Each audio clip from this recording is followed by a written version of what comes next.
Hello students, welcome to Magnet Brains. मैं Rupali Verma. Magnet brains आपको अभी तक 100% फ्री एजुकेशन देता रहा है और आगे भी देता रहेगा, क्योंकि हमारा ये विश्वास है कि सभी को बराबर हक है शिक्षा प्राप्त करने का। तो इसमें किसी तरह की बाधा नहीं पड़नी चाहिए, इसीलिए हम आपके लिए 100% फ्री एजुकेशन लेकर आते हैं। जहाँ तक आपको ये फ्री एजुकेशन तो हमारा चैनल दे ही रहा है, लेकिन साथ ही साथ अब आपकी पढ़ाई को और भी आसान बनाने के लिए हम लेकर आए हैं बुक्स और ई बुक्स। ये बुक्स और ई बुक्स आपको किंडरगार्टन से लेकर क्लास 12 तक के सभी सब्जेक्ट्स के लिए मिल रही है। बुक्स तो हम बहुत सारी परचेज कर लेते हैं, लेकिन तब भी हमारे लिए पढ़ना थोड़ा टफ रहता है। अब इस जो सिचुएशन होती है ना कि हम कैसे पढ़ें, क्या करें, तो इसको भी हमने थोड़ा आपके लिए आसान बना दिया है। कैसे? हम जो आपको बुक दे रहे हैं ये अलग अलग कैटेगरीज की दे रहे हैं। जैसे कि हम लोग किसी भी चैप्टर का डिटेल एक्सप्लेनेशन पढ़ते हैं, तो हम क्या होता है उसका हमने एक ऐसी बुक निकाल दी जिसमें आपके सारे ही चैप्टर के एक्सप्लेनेशन रहेंगे, अर्थात हमारी एक हो जाएगी थ्योरी बुक। फिर उसके बाद हम करते हैं एनसीईआरटी सॉल्यूशन, तो एक बुक हमारी हो गई एनसीईआरटी सॉल्यूशन बुक। फिर उसके बाद हमने एमसीक्यूज़ किए, तो एक एमसीक्यूज़ बुक हो गई। एक हमने किया कंप्लीट चैप्टर रिवीजन, तो एक हो गई कंप्लीट चैप्टर रिवीजन। हम सैम्पल पेपर करते हैं, तो एक बुक हमारी सैम्पल पेपर की सॉल्यूशन बुक हो गई। तो इस तरीके से अलग अलग कैटेगरीज की बुक आपके लिए रेडी कर दी गई है। बस अब है आपको प्राप्त कर कर पढ़ाई करना। अब ये आप सबसे बड़ी समस्या आती है कि हम प्राप्त कैसे करें, तो उसके लिए नीचे डिस्क्रिप्शन बॉक्स में आपको एक लिंक दिया गया है। उस लिंक को आप क्लिक करेंगे तो उसके अंदर एक फॉर्म है, उस फॉर्म को फिल करिए। सबमिट करेंगे जब, तो हमारा एक टीम मेंबर जल्द ही आपसे कांटेक्ट करेगा इस बुक्स के रिकॉर्डिंग। तो बस आप बुक्स भी प्राप्त करिए और पढ़ाई को आसान बनाइए। ये तो हो गई एक बहुत ही इंपॉर्टेंट इन्फॉर्मेशन जो हम आपके लिए लेकर आए थे। अब आ जाते हैं आज के वीडियो पर। आज का वीडियो जैसा कि आप देख रहे हैं, ये है Magnet Brain test paper for class 3rd to 12th all subjects. वो भी क्या है 100% फ्री। क्यों? क्योंकि हमारा जो प्लेटफॉर्म है आपको 100% फ्री एजुकेशन देता है। तो यहाँ पर ये जो टेस्ट पेपर हैं ये आपको 100% फ्री मिल रहे हैं। हर एक सब्जेक्ट के और हर सब्जेक्ट के हर एक चैप्टर के आपके लिए टेस्ट पेपर हम लेकर आ रहे हैं। अब ये टेस्ट पेपर जो है ये जो आपके इसको पहले आपको एक दो दिन पहले आपको इसका पीडीएफ मिल जाएगा। तो चूंकि हम ये पूरा चैप्टर रिवाइज कर चुके थे, अच्छे से पढ़ चुके होते हैं, तब ये टेस्ट पेपर लेकर हम आ रहे हैं। तो जब आपको ये पीडीएफ मिल जाए तो आप इसको तुरंत ही सॉल्व करके रख लीजिए, क्योंकि उसके बाद हम ये सोल्यूशन वीडियो लेकर आपके लिए आ जाएंगे। अब इस टेस्ट पेपर में आपके पास में दो तरीके से प्रश्न रहेंगे, जिस फॉर्मेट में हमारे टेस्ट या एग्ज़ाम में या रिवीजन में पूछे जाते हैं उस तरीके से। जैसे ऑब्जेक्टिव और सब्जेक्ट दोनों तरह के प्रश्न पूछे जाते हैं, तो बस इसी मेथड में सारे ही हमारे पास सारे सब्जेक्ट के और सारे ही चैप्टर के इसी पैटर्न में हम आपके लिए यहाँ पर प्रश्न रहेंगे, यानी कि ऑब्जेक्टिव भी रहेंगे और सब्जेक्टिव भी रहेंगे, दोनों ही तरीके के। तो चलिए अब करते हैं। अब आज का सवाल ये उठता है कि भाई कौन सा सब्जेक्ट है, कौन सी क्लास है। सब्जेक्ट तो आपको पता है कि जैसा कि हम हिंदी पढ़ाते हैं। अब आ जाती है क्लास, तो चलिए क्लास भी देख लेते हैं कौन सी है। तो क्लास है हमारी 12th हिंदी कोर की हमारी बुक है आरोह भाग 2। इसका गद्य खंड का अध्याय है शिरीष के फूल। ये अध्याय है हमारा 17। तो यहाँ पर शिरीष के फूल की खासियत बताते हुए पार्ट में हमको बहुत सारी चीज़ें लेखक ने बताई हैं। तो अब इस पार्ट का हमने detail explanation, NCERT solution, MCQs, complete chapter revision, यानी कि पूरा ही चैप्टर हमने कई फॉर्म में रेडी कर लिया है। तो जब हम अच्छे से चैप्टर को समझ चुके हैं तो अब हमारी बारी आती है टेस्ट देने की। तो क्वेश्चन पेपर आप लोगों को मिल चुका है, टेस्ट अभी तक आप लोग दे चुके होंगे। अब टेस्ट के आंसर्स जानने की बारी है कि जो आपने आंसर्स दिए हैं क्या वो सही हैं, आपको चैप्टर अच्छे से समझ में आया कि नहीं आया, कि फिर से इसको समझने की ज़रूरत है। ये सभी क्वेश्चंस के आंसर आपको ये सोल्यूशन देखने के बाद मिल जाएगा। अगर आपके लगभग सभी आंसर सही हैं या एक दो गलत हैं तो उसका मतलब है कि आपने अच्छे से समझ लिया है। लेकिन अगर ज़्यादा आंसर्स गलत होते हैं तो आपको ये चैप्टर फिर से समझने की ज़रूरत है। तो चलिए फटाफट आप अपने आंसर्स इनको मैच करिए। तो यहाँ पर जैसे कि आपको दोनों ही तरह के प्रश्न दिए गए थे, बहुविकल्पीय और वर्णनात्मक। तो सबसे पहले हमारे पास आ रहा है गद्यांश आधारित बहुविकल्पीय प्रश्न। तो पहले हम गद्यांश को बहुत ध्यान से पढ़ेंगे। गद्यांश संख्या 1 है, मैं सोचता हूँ कि पुराने की यह अधिकार लिप्सा क्यों नहीं समय रहते सावधान हो जाती है। जरा और मृत्यु ये दोनों ही जगत के अति परिचित और अति प्रामाणिक सत्य हैं। तुलसीदास ने अफसोस के साथ इसकी सच्चाई पर मुहर लगाई थी। धरा को प्रमाण यही तुलसी, जो फरा सो झरा, जो बरा सो बुताना। मैं शिरीष के फूलों को देखकर कहता हूं कि क्यों नहीं फलते ही ये समझ लेते कि बाबा की झरना निश्चित है। मतलब वो बताते हैं कि जो चीज पैदा हुई है उसका मरना जरूर तय है, और जो चीज जल रही है उसका जलकर खत्म हो जाना निश्चित है। तो यहाँ पर ये बोल रहे हैं शिरीष के फूलों से कि भाई तुम पैदा हुए हो, तुम खिले हो, तो तुम्हारा मुरझाना भी निश्चित है। सुनता कौन है? महाकाल देवता सपासप कोड़े चला रहे हैं, अर्थात मतलब गर्मी जो है अपने चरम पर है। जीर्ण और दुर्बल झड़ रहे हैं, मतलब जो कमजोर और बहुत ही दुबले पतले हैं वो सभी झड़ रहे हैं, अर्थात जो जीर्ण शीर्ण पौधे हैं वो झड़कर खत्म हो रहे हैं। जिनमें प्राण कथ थोड़ा भी उर्वर्धमुखी हैं वे टिक जाते हैं, अर्थात जिनमें थोड़ी भी शक्ति है वो थोड़ा टिक कर रहते हैं। दुरंत प्राण धारा और सर्वव्यापक कालाग्नि का संघर्ष निरंतर चल रहा है, मतलब अपने आप को बचाए रखने और मौसम का प्रहार बराबर ये संघर्ष आपस में चल रहा है। मूर्ख समझते हैं कि जहां बने हैं वहीं देर तक बने रहें तो शायद काल देवता की आंख से बच जाएंगे। भोले हैं वे, हिलते डुलते रहो, स्थान बदलते रहो, आगे की ओर मुंह किए रहो तो कोड़े की मार से बच भी सकते हो, जमे कि मरे। तो यहाँ पर ये पूरा गद्यांश इन्होंने शिरीष के फूल के बारे में बताया है कि किस तरीके से शिरीष का फूल जो है जब खिलता है तो वो तब तक अपनी जगह को नहीं छोड़ता जब तक दूसरा फूल खिलकर उसको धक्का देकर अपनी जगह से हटाता नहीं है। तो यहाँ पर यही चीज समझाने के लिए उन्होंने बताया है कि भाई तुम समय की मार से बच सकते हो अगर तुम अपने स्थान को बदलते रहो, अगर तुम अपनी जगह पे जमे रहोगे तो मतलब है कि तुम एक ना एक दिन काल दृष्टि के अंतर्गत आ ही जाओगे। तो कभी भी अपनी एक जगह पर हमें निश्चिंत नहीं रहना चाहिए, हमें अपनी जगहों को बदलते रहना चाहिए। अर्थात उनके कहने का मतलब है परिवर्तन प्रकृति का नियम है, इसलिए हमें अपने अंदर गतिशीलता को बनाए रखना चाहिए। अब इस पर प्रश्न है, किसके अनुसार नए के आने पर पुराने को जाने का अधिकार होता है? किसने बोला है ये चीज? कालिदास के, लेखक के, तुलसीदास के या वात्सायन के? तो किसके अनुसार है? वो है तुलसीदास के। मतलब जब नया आएगा तो ये समय होता है पुराने के चले जाने का। लेखक के अनुसार जगत के अपरिचित और अति प्रामाणिक सत्य क्या हैं? सुख और दुख, अमृत और विष, प्राचीन और नवीन, जरा और मृत्यु। तो यहाँ पर जो है वो क्या है? जरा और मृत्यु जो है ये प्रामाणिक सत्य है। जो फरा सो झरा, जो बरा सो बुताना। ये पंक्ति किसने कही है? वाल्मीकि ने, कालिदास ने, लेखक ने या तुलसीदास ने? तो ये पंक्तियां बोली हैं तुलसीदास जी ने। गद्यांश में महाकाल देवता द्वारा सपासप क्या चलाए जाने की बात कही जा रही। क्या वो चला रहे? वो क्या चला रहे थे? कोड़े। तो सही ऑप्शन है हमारा, कोड़े चला रहे थे। प्रश्न संख्या 5 है, शिरीष के फूल को देखकर लेखक क्या सोचता है? जो शिरीष का फूल जब वो खिलता हुआ देखते हैं तो वो क्या सोच रहे हैं? संसार में कोई अमर नहीं है, शिरीष के फूल कोमल होते हैं, समय सब कुछ सिखा देता है, शिरीष के फूल अमर है। तो सही क्या है इसका? यह अर्थ है वो सोच रहे हैं कि संसार में कोई भी चीज अमर नहीं है, क्योंकि शिरीष का फूल बहुत ढीठ होता है, वो अपनी जगह से हिलता नहीं, इसीलिए उन्होंने ये चीज उस फूल को देखकर बोली है कि कोई भी चीज अमर नहीं है। अब हमारे पास है हमारा दूसरा गद्यांश। अब इसको हम ध्यान से पढ़ेंगे और फिर इस पर आधारित प्रश्नों के उत्तर देंगे। क्या है दूसरा गद्यांश? शिरीष तरु सचमुच पक्के अवधूत की भांति मेरे मन में ऐसी तरंगे जगा देता है जो ऊपर की ओर उठती रहती हैं। इस चिलकती धूप में इतना सरस वह कैसे बना रहता है? क्यों ये बाह्य परिवर्तन, धूप, वर्षा, आंधी, लू अपने आप में सत्य नहीं है? हमारे देश के ऊपर से जो यह मार काट, अग्निदाह, लूटपाट, खून खच्चर का बवंडर बह रहा है, उसके भीतर भी स्थिर रहा जा सकता है।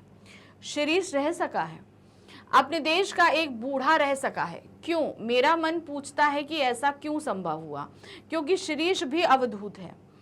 शिरीष वायुमंडल में रस खींचकर इतना कोमल और इतना कठोर है गांधी भी वायुमंडल से रस खींचकर इतना कोमल और इतना कठोर हो सका था। मैं जब जब शिरीष की ओर देखता हूं तब तब हूक उठती है, हाय वह अवधूत आज कहाँ है। तो यहाँ पर जो है शिरीष जो है वो विपरीत परिस्थितियों में, कठोर वातावरण में भी बहुत ही सरस रहकर रह सकता है। तो हमारे देश में भी देखिए आए दिन कुछ ना कुछ होता रहता है, भाई इतना बड़ा देश है, कुछ कुछ तो होता रहेगा, लेकिन तब भी हम जो है आराम से सरस होकर रह सकते हैं। तो इसी का एग्जाम्पल उन्होंने गांधी जी के बारे में भी दिया है कि देश में इतना आतंक मचा था, सब कुछ था, लेकिन वो एकदम सरस भाव से अपने सिद्धांतों पर टिके हुए अपने कार्यों में रत थे। तो यहाँ पर शिरीष को और गांधी जी को कंपेयर किया है। अब चलिए देखते हैं इस पर प्रश्न क्या है। प्रश्न संख्या 6 है, लेखक के मन में तरंग कौन जगा देता है? देवता, मनुष्य, शिरीष वृक्ष या कालिदास? तो किसने जगाया? वो है शिरीष के वृक्ष ने तरंग जगाई। लेखक ने शिरीष की किस विशेषता का वर्णन किया है? चिलचिलाती धूप में भी सरस बने रहने की, स्वयं पर अभिमान करने की, ठंड में मुरझा जाने की, या उपरोक्त सभी? तो कौन सी विशेषता है? वो है चिलचिलाती धूप में भी सरस बने रहे। मतलब बहुत ज्यादा तेज धूप होती है तो देखिए फूल कैसे मुरझा जाते हैं, लेकिन शिरीष का फूल क्या रहता था? इतनी गर्मी में भी बहुत ही आराम से खिला रहता था। प्रश्न संख्या 8 है, शिरीष का वृक्ष कहां से रस खींचता है? जीवमंडल से, सौरमंडल से, वायुमंडल से, या ये सभी? तो कहां से खींचता है? वो है वायुमंडल से अपना रस खींचता है। प्रश्न संख्या 9 है, लेखक के अनुसार हमारे देश के ऊपर से कौन सा बवंडर बह रहा है? कौन सा बवंडर बह रहा है? मार काट का, लूटपाट का, खून खच्चर का, ये सभी? तो यहाँ पर उन्होंने गद्यांश में ये सभी बताया है, तो हम क्या लगाएंगे? ये सभी। नेक्स्ट है प्रश्न संख्या 10, शिरीष को देखकर लेखक के मन में क्या हुक उठती है? किस तरह की हुक उठती है? वह अवधूत आज कहाँ गया? वह गांधी जी की तरह क्यों नहीं हुआ? बूढ़ा व्यक्ति शिरीष की तरह क्यों नहीं रह सकता? या उपरोक्त सभी? तो यहाँ पर जो उनके मन में हुक उठती है कि वह अवधूत आज कहाँ है, अर्थात ये किसके बारे में बोला? कि गांधी जी आज कहाँ है, ये चीज उन्होंने बोला है। अब इस प्रश्न के साथ हमारे सभी ऑब्जेक्टिव प्रश्न समाप्त हुए। अब हम आगे सब्जेक्टिव यानी कि वर्णनात्मक प्रश्न में सभी प्रश्नों को हम डिटेल में एक्सप्लेन करेंगे। तो याद रखिएगा ये प्रश्न जो है हमारे 25 से 30 या 30 से 40 वर्ड्स के रहते हैं, तो बहुत लंबा हमें डिटेल नहीं देना होता है। प्रश्न संख्या 11 है, संस्कृत साहित्य में शिरीष की महिमा का उल्लेख किस प्रकार किया गया है? तो संस्कृत साहित्य में किस तरीके से किया है? शिरीष के फूल को संस्कृत साहित्य में बहुत कोमल माना गया है। इसके फूल बहुत नाजुक होते हैं, वे केवल भैरों के पदों का भार ही सहन कर सकते हैं, पक्षियों के पैरों का भी नहीं। तो यहाँ पर उन्होंने बताया है जो इतना हमारे लेखक के अनुसार तो वो बहुत ही ज्यादा कठोर है, वातावरण, इतने कठोर वातावरण में भी वो अपने आप को सरस रखता है, लेकिन संस्कृत साहित्य में इसे बहुत कोमल बताया गया है। प्रश्न संख्या 12 है, लेखक के मत और पुराने कवि के मतों में क्या अंतर है? लेखक के मत में और पुराने कवियों के मत में जो अंतर है वो आपको व्यक्त करना है। पुराने कवि कहते हैं बकुल यानी मैल सिरी के पेड़ से में ऐसा झूला लगाना चाहिए जिसमें स्त्रियां आसानी से झूल सकें। इनसे भिन्न लेखक का मानना है कि शिरीष की डाल कुछ कमजोर जरूर होती है, पर इनमें झूलने वाली रमणियों का वजन भी कम होता है। तो लेखक का मानना है कि शिरीष के फूल के ऊपर झूला लगाया जा सकता है। क्यों? क्योंकि जो इस पर स्त्रियां झूलती हैं उनका भार भी ज्यादा नहीं होता, जबकि लेखकों का मानना है कि भाई शिरीष के पेड़ पर नहीं लगाना चाहिए, किस पर लगाना चाहिए? बकुल के पेड़ पर जो है झूला लगाना चाहिए। तो ये दोनों मतभेद हैं उन लोगों के बीच में। प्रश्न संख्या 13 है, शिरीष को कालजयी अवधूत क्यों कहा गया है? क्यों उन्होंने बोला कि ये कालजयी अवधूत है? अवधूत लाभ हानि सुख दुख की चिंता से दूर रहने वाले सन्यासी को कहा जाता है। ऐसा सन्यासी जो न लाभ न हानि न सुख दुख, एकदम पूरा अलग तरीके से रहे। शिरीष का पेड़ भी धूप, बारिश, आंधी, तूफान और लू की चिंता ना करके खड़ा रहता है, मतलब उसे भी इन विपरीत परिस्थितियों से कोई फर्क नहीं पड़ता। वो भी जो है उसका जो अपना काम है वो उन कामों में रत रहता है और हर तरफ की परेशानी से लड़ने में सक्षम होता है। शिरीष के फूल ज्येष्ठ की प्रचंड गर्मी में भी खिले रहते हैं, मतलब ऐसा गर्मी ज्येष्ठ मास में जो होती है, जो आपकी मई जून की जो गर्मी होती है, उस गर्मी में भी ये फूल बहुत आसानी से खिले रहते हैं।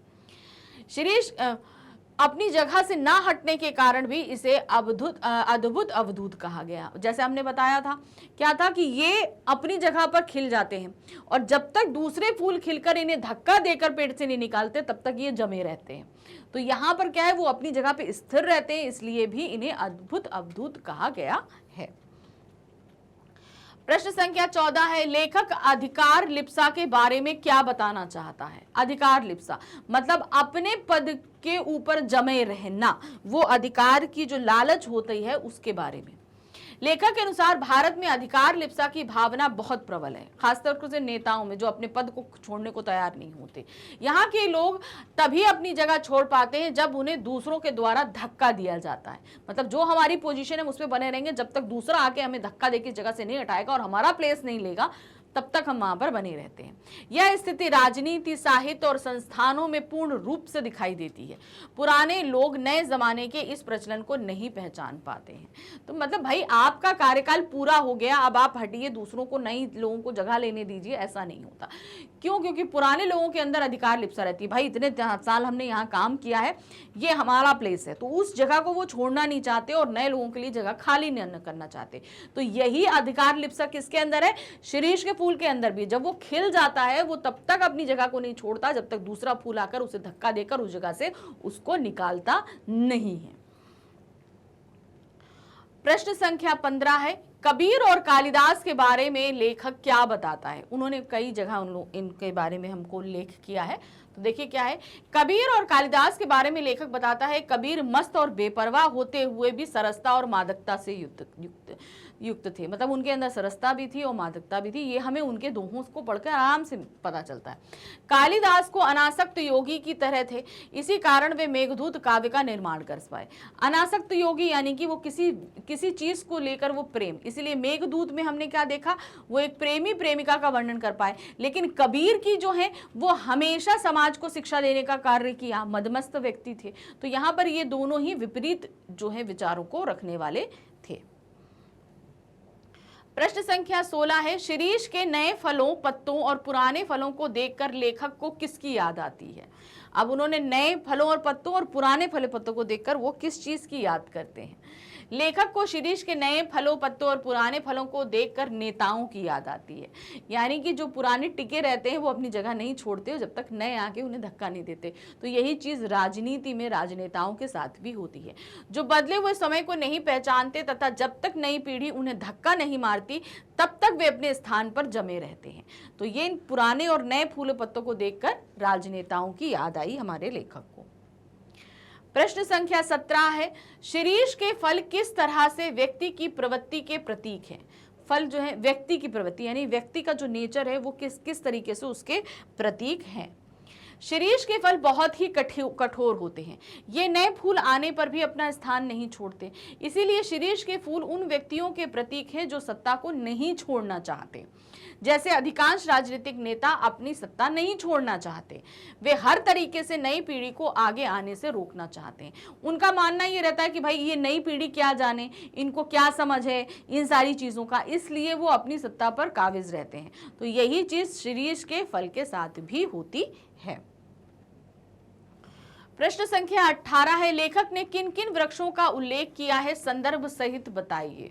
लेखक ने सिर्फ शिरीष के नहीं कई और वृक्षों के बारे में भी पाठ में बताया है, तो उन सभी पेड़ों के बारे में हमें यहाँ पर लिखना है। लेखक ने शिरीष के बहाने अन्य वृक्षों कनेर, अमलतास का वर्णन इस संदर्भ में किया है कि ये भी ग्रीष्म ऋतु में फूलते हैं, किंतु इनकी तुलना हम शिरीष से नहीं कर सकते क्योंकि ये कम समय के लिए खिलते हैं। अर्थात इनके अमलतास और के फूल और जो कनेर के जो फूल होते हैं ये खिलते तो हैं, गर्मी में ही बहुत अच्छे खिलते हैं, लेकिन ये ज़्यादा समय तक के लिए नहीं खिलते जितनी लंबे के लिए शिरीष खिलता है। वसंत में पलाश खिलता तो है पर उसकी अवधि बहुत ही कम समय की होती है। रईसों के बगीचों के प्रसंग में लेखक ने अशोक, अरिष्ट यानी रीठा नामक वृक्ष, पुन्नाग यानी एक सदाबहार बड़ा सा पेड़, बकुल यानी मैलसिरी का पेड़ का वर्णन किया है। ये सभी वृक्ष भारत में पाए जाते हैं। तो इस तरीके से उन्होंने इतने सभी पेड़ों के बारे में उल्लेख किया है पाठ में।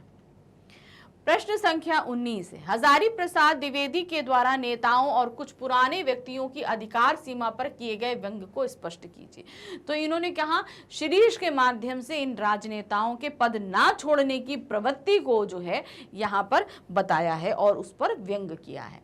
लेखक को शिरीष के नए फूल पत्ते और पुराने फूलों को देखकर उन नेताओं की याद आती है जो बदलते समय को नहीं पहचानते तथा जब तक नई पीढ़ी उन्हें धक्का नहीं मारती तब तक वे अपने स्थान पर जमे ही रहते हैं। नेताओं को स्वयं ही समय की गति को देखते हुए अपने स्थान को रिक्त कर देना चाहिए, पर वे ऐसा नहीं करते।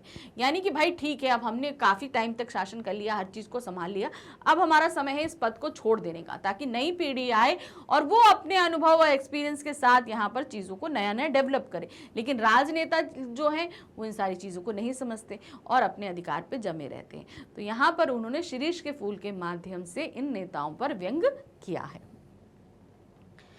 प्रश्न संख्या 20 है, लेखक को शिरीष के विषय में वनस्पति शास्त्री ने क्या बताया था।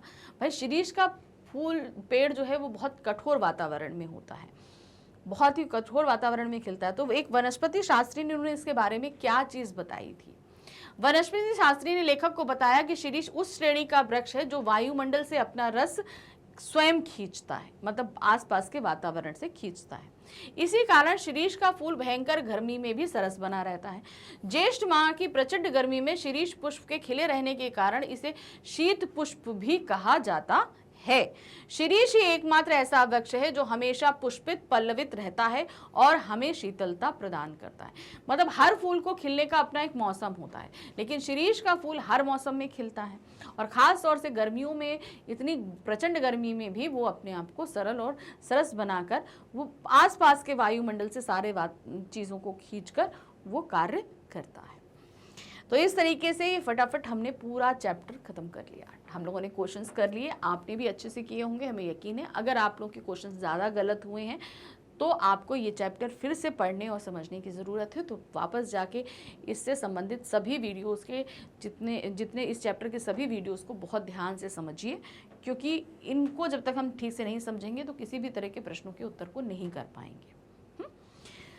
मैग्नेट ब्रेन्स अब आपके लिए लेकर आ रहा है बुक्स और ई बुक्स। ये बुक्स और ई बुक्स आपको क्लास किंडरगार्टन से लेकर 12th तक के सभी सब्जेक्ट्स के लिए मिल रही है। इनको आपके लिए और आसान बनाने के लिए हमने अलग अलग कैटेगरीज में इसे डिवाइड किया है। जैसे कि हम ये कैटेगरीज हैं, आप इनको समझाती हूँ मैं, कि जैसे हम पढ़ते हैं एनसीईआरटी सॉल्यूशन, तो हमारी एक बुक में हमारे सभी चैप्टर्स के एनसीईआरटी सॉल्यूशंस आपके लिए मौजूद हैं। फिर हम सैम्पल पेपर करते हैं तो एक बुक में हमारे पास पूरे सैम्पल पेपर का सेट है विद सॉल्यूशन। तो इस तरीके से अलग अलग कैटेगरीज में हमने बुक रेडी कर दी है। आप इसे प्राप्त करके बहुत आसानी से अपनी पढ़ाई को कर सकते हैं। अब सवाल उठता है कि ये बुक हमें मिलेगी कैसे। तो नीचे डिस्क्रिप्शन बॉक्स में आपके पास एक लिंक दिया गया है, उसके अंदर एक फॉर्म है, उसे फिल करके सबमिट कीजिए। हमारा एक टीम मेंबर जल्दी ही आपसे कॉन्टेक्ट करेगा इसके रिगार्डिंग। तो बुक भी प्राप्त कर सकते हैं और अच्छे से पढ़ाई भी कर सकते हैं। ऐसे भी आप पढ़ाई तो अच्छी कर ही रहे हैं, लेकिन और भी अच्छे तरीके से, आसान तरीके से आप बुक से भी कर सकते हैं। Thank you for watching. Bye bye.